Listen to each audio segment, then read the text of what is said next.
आपके लिए तो ऐसा माना जाता है कि मांगने वाले कम पड़ जाते लेकिन देने वाले कभी कम नहीं पड़ते। ऐसे नाम में मान नितिन जी भाई साहब का नाम है।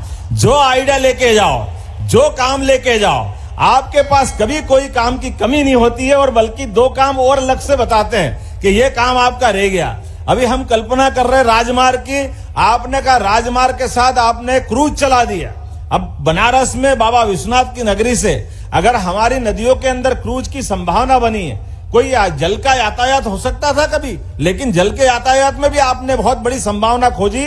नर्मदा वैली के माध्यम से हमारे यहाँ भी नर्मदा पे बहुत संभावना है। भविष्य की दृष्टि से इसमें आपसे भी निवेदन करेंगे कि बड़ी संभावनाओं को लेकर के आपका मार्गदर्शन मिलेगा। निश्चित रूप से गुजरात से लगा करके जहां तक भी हमको ये मार्ग मिलेगा उस रास्ते में हम भी जाने का प्रयास करेंगे।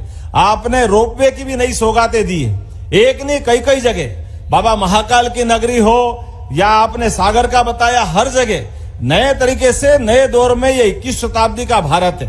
और आपके नेतृत्व में निश्चित रूप से अमृत काल में ये जिस प्रकार की सौगातें मिल रही है, इसकी कोई कल्पना नहीं कर सकता है। निश्चित रूप से हम सब उन सारी बातों को देख रहे हैं। वो दौर चला गया जब हमारी सड़कों में सड़कें की बजाय गड्ढे ही गड्ढे थे।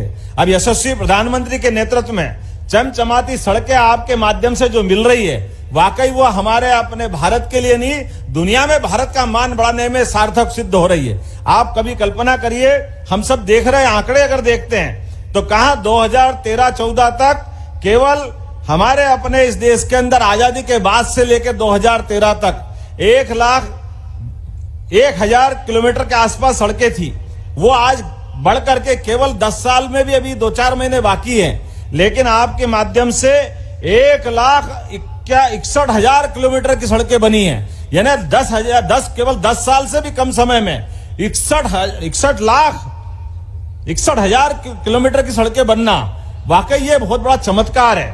और उसकी स्पीड भी कैसी है, पहले केवल प्रति दिन 11.6 किलोमीटर सड़क बनती थी, अब 29.6 किलोमीटर सड़क प्रतिदिन बन रही है।